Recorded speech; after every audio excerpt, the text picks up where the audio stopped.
Senior صحافی اور تجزیہ کار حامد میر نے کہا ہے کہ مولانا فضل الرحمان کے ہرے بھرے سیاسی باغ میں انگور کی فصل پک کر تیار ہو چکی ہے۔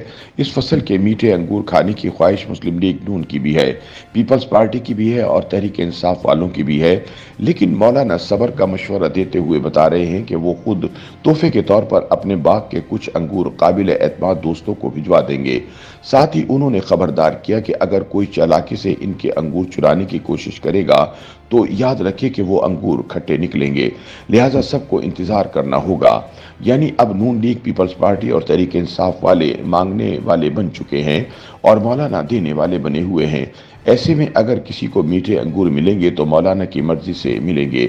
اپنے تازہ سیاسی تجزیے میں حامد میر کہتے ہیں کہ اللہ تعالیٰ جس کو چاہتا ہے عزت بخشتا ہے اور جس کو چاہتا ہے رسوا کر دیتا ہے۔ ہمارے سامنے اس کی زندہ مثال مولانا فضل الرحمان کی ذات ہے۔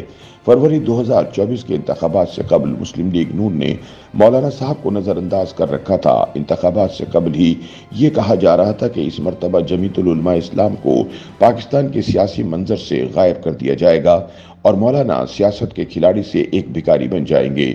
عمران کے دور حکومت میں مسلم لیگ نون پر برا وقت تھا تو اس جماعت نے پی ڈی ایم کے نام سے ایک اتحاد تشکیل دے کر مولانا فضل الرحمان کو اس کا سربراہ بنایا۔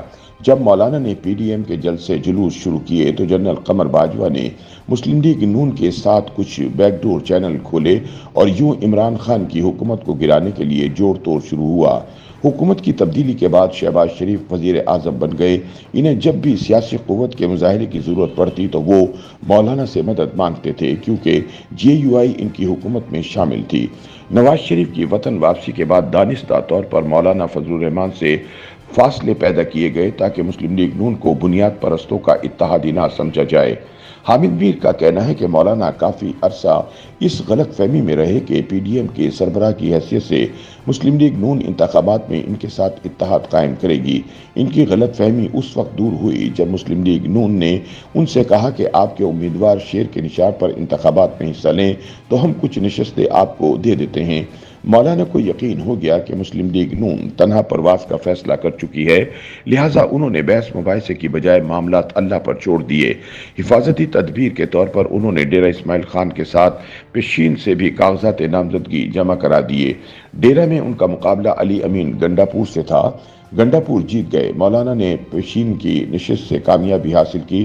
جب انہوں نے دھاندلی کے الزامات لگائے تو مسلم لیگ نون نے کہا کہ آپ کے مقابلے پر تو تحریک انصاف والوں کو کامیابی ملی ہے، آپ ان کے خلاف احتجاج کریں۔ پی ٹی آئی والے مولانا کے خلاف اپنے پرانے الزامات کو بھلا کر ان کے ساتھ سیاسی اتحاد قائم کرنے کی کوشش میں لگ گئے۔ مولانا نے اس معاملے میں احتیاط کا مظاہرہ کیا۔ جنرل ضیاء الحق کے دور آمریت میں وہ بحالی جمہوریت کی تحریک میں پیپلز پارٹی کے اتحادی بنے، لیکن 1988 میں پیپلز پارٹی نے جے یو آئی کو نظر انداز کر کے اس وقت کے صدر غلام اسحاق خان اور army chief general Aslam Beg کے ساتھ ڈیل کر کے اقتدار حاصل کیا۔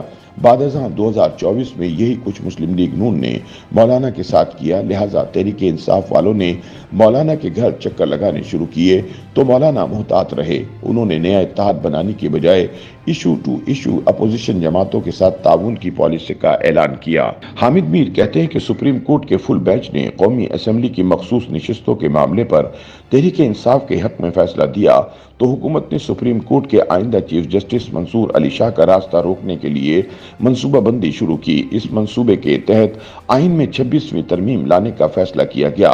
ترمیم کا مقصد ایک نئی آئینی عدالت کا قیام اور اس عدالت کے ذریعے سپریم کورٹ کو غیر مؤثر کرنا تھا۔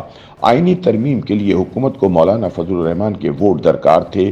ان ووٹوں کے حصول کے لیے صدر آصف علی زرداری اور وزیر اعظم شہباز شریف خود چل کر مولانا کے پاس گئے اور ان سے ووٹ مانگے۔ مولانا نے بڑے واضح الفاظ میں وزیر اعظم کو کہا کہ آپ ایک تجربہ کار سیاستدان ہیں، اگر آپ میری جگہ ہوں تو کیا آپ راتوں رات اتنا بڑا یو ٹرن لیں گے؟ شہباز شریف خالی ہاتھ واپس لوٹے۔ مولانا نے اپنی جماعت سے مشورہ کیا تو ساتھیوں نے بھی حکومت سے دور رہنے کا مشورہ دیا۔